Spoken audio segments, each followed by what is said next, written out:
Hello and welcome to Thrive, a wellbeing podcast for the students of Alexandra College. Today I have Laura Martina, a teacher here in the school. I'm very excited to welcome. How are you, Laura? Welcome. I'm good. How are you?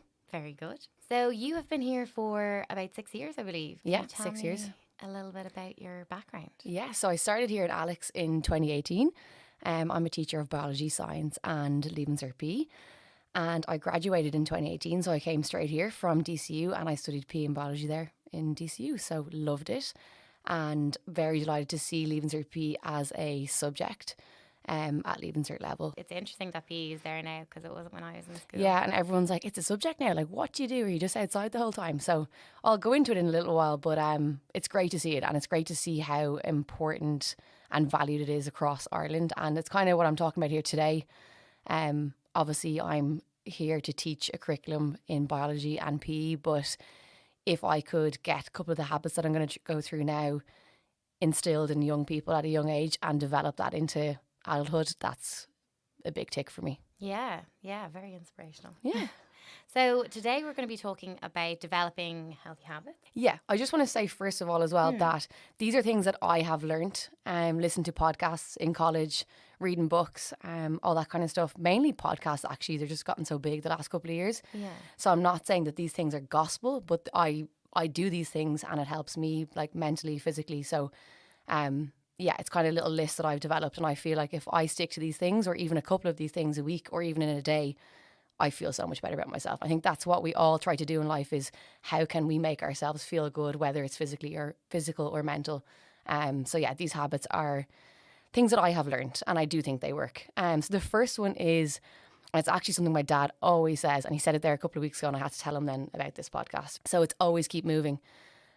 So basically just always keep moving. If you're, trying to lose weight or keep fit or, whatever it is, trying to gain muscle, there's always different ways to keep moving. So what I would say is, you have to get like 60 minutes of activity in a day, but that doesn't mean you're done for the day. So if you do 60 minutes in the morning, don't sit down for the day. You got to get up and do something else later on in the day.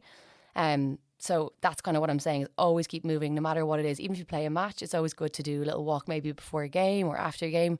If you do a gym session in the morning, it's always good to get out, get some fresh air later on in the day. So yeah, they say a recommendation of 60 minutes of vigorous activity or exercise a day. But I would just say always keep moving. Don't be sitting still. You get stiff. It's so bad for your body. You notice in yourself, you notice in your knees, even myself, like if I'm sitting here now for the next hour, when I stand up, I'll be stiff. It's just really important that you keep moving. And I would say that you plan your day around exercise. Don't plan your work day. Plan your exercise around your work day. The word vigorous is really important. So if me and you went for a stroll around the Astro outside, like our heart rate is not increasing at that point. So you need to go for a good walk. Like they say, when you go for a walk, you shouldn't be able to talk to the person beside you. Okay. That's what vigorous is. Okay.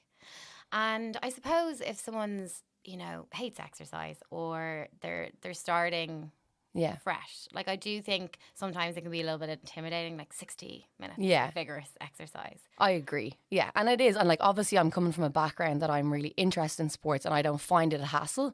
But if you ask me to go out singing or do a drama thing, like I would just die. I wouldn't know what to do. So I understand people aren't into it.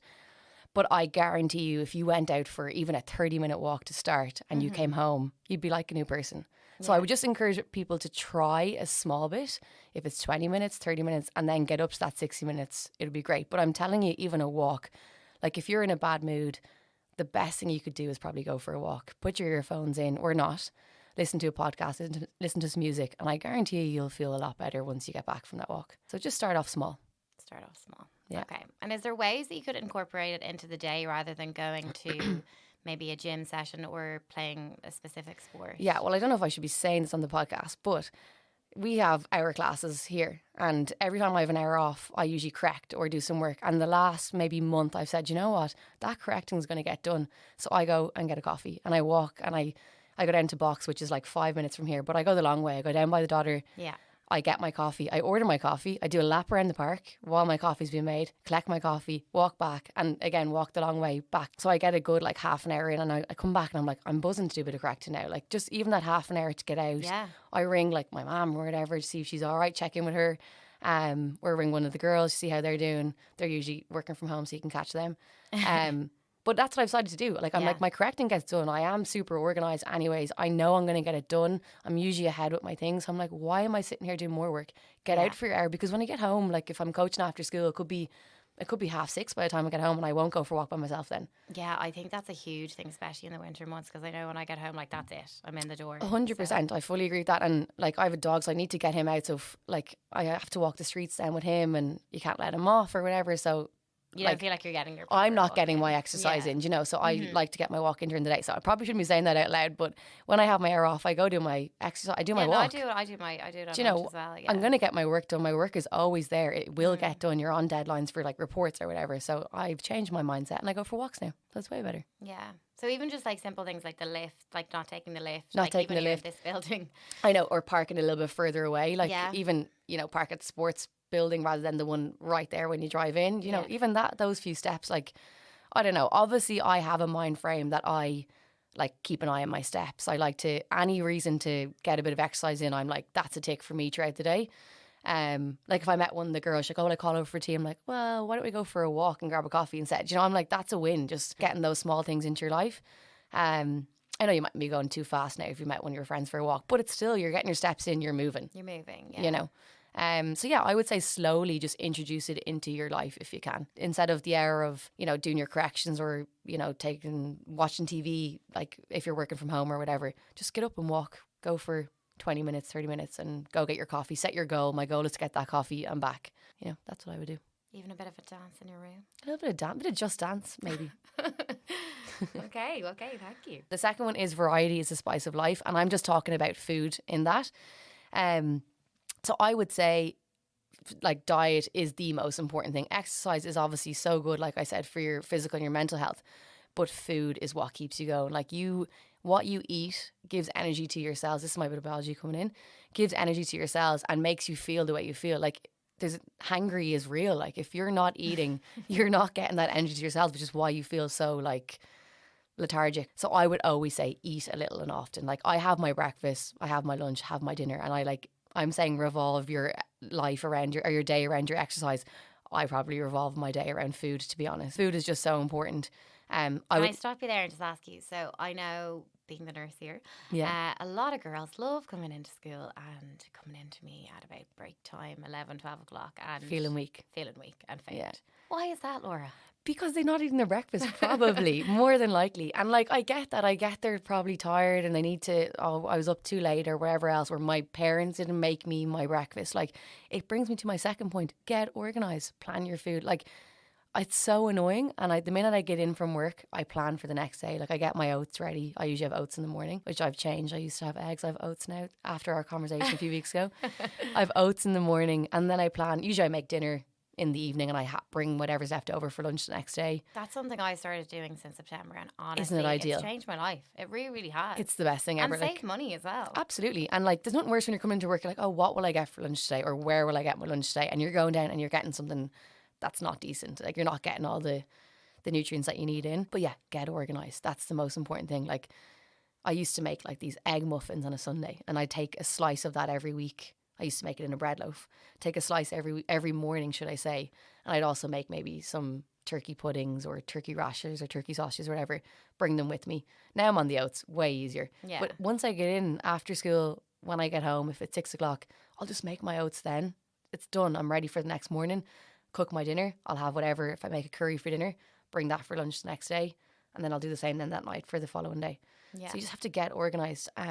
And I think when people really struggle with healthy eating, you know, it can be a minefield out there. Yeah. So I think it's really thinking about those nutrient-dense food, which means that, you know, if you have something like your orange juice in the morning, like that does have sugar in it, but it also has vitamins and minerals. And that's the same with maybe like your whole grain kind of toast in the morning rather than the white bread, just things like that. Like I said earlier on, like whatever you eat, it's giving you energy. That's why if you eat so much sugar, you're going to slump then later on in an hour's time or whatever, because you've too much sugar coming into your body or whatever. You could probably tell me more. This is definitely your field. But well, I suppose it's because our body utilises it really quickly and then you get that crash, like you say. Exactly. Like, that's why a lot of people, maybe not a lot of people, but students in the school, they have their lunch at 1 o'clock and then by 2 o'clock they're probably crashing because they've had maybe a really high sugar lunch. Yeah. Some people, but I think it's like, I think parents need to be, or probably are, getting more educated about it, and they just need to educate their kids about it. But yeah, that's my point about food. I think just try everything, have a little bit of everything in your life, eat a little and eat often. Eat your vegetables. Eat your vegetables. They're just so important. Like, I wouldn't be a big fruit person, but I'm definitely a vegetable person, and I think they're just so important. Oh, there's so much research on it. It's Yeah. Like, I'm just not really I just don't really like the taste of fruit. Sometimes I'd have a banana every now and then, but I don't like the strings of bananas. Don't know what it is. They scare me. Sensory. Yeah, there, love it. a bit like oranges and the strings and oranges as well. But yeah, just eat a little and often, and have a variety in your diet. Like, don't be having steak every day. You can have anything you want, as long it's just about the moderation. 110%. That's what it's everything. I actually have that as a fifth point, but that's in relation to something else, so we'll get to it. But it's the same with food. Everything in moderation. Like, portion sizes. Have your bag of crisps, no problem. Just don't have 10 bags of crisps and sit down. Go back to my first point. Keep moving. Yeah. You know, have your bag of crisps and then go for your walk, or vice versa. My next point is sleep. And I don't know, Joanne and Vogue, the podcast, my therapist goes to me, and they slag Vogue Williams about her sleep and how obsessed she is. I think I'm at that level as well. I am obsessed with sleep. I think it's just like, it replenishes your cells. Anything that you have like damaged throughout the day in terms of your cells, that's when your body is going to recover. And anyone who knows me knows that I have a Whoop strap, which is like a little strap that I have on my wrist, and it measures like basically how much you strain in one day.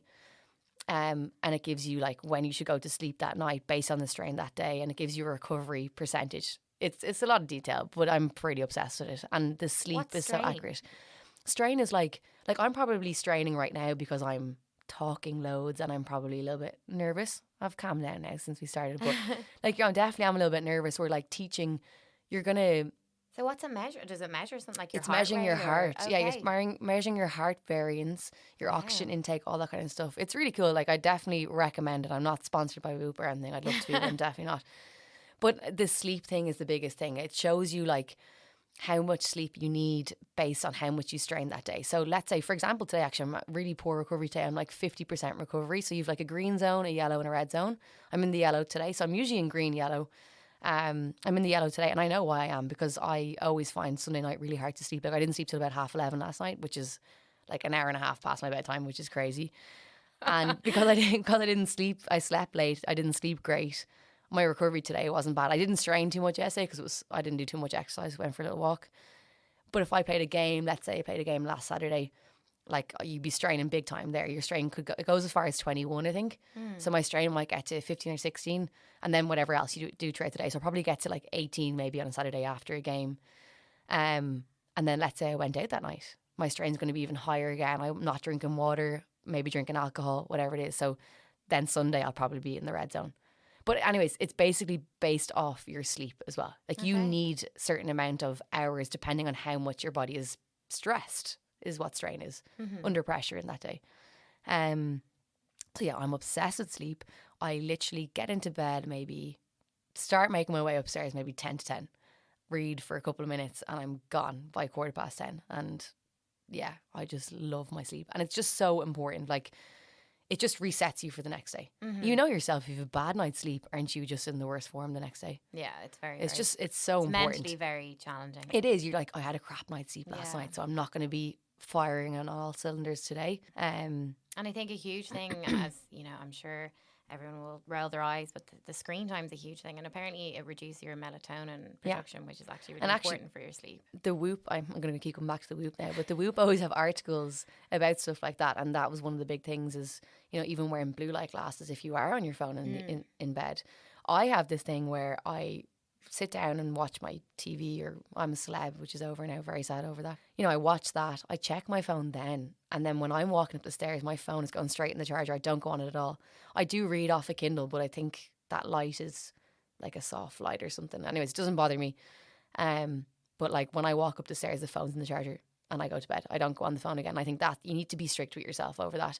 There's times when I start scrolling on TikTok or whatever, and I don't sleep great.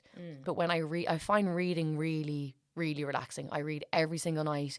sometimes I can't even get past a couple of pages in the Kindle because my eyes are gone. I sometimes don't even remember putting the Kindle back on the table beside me.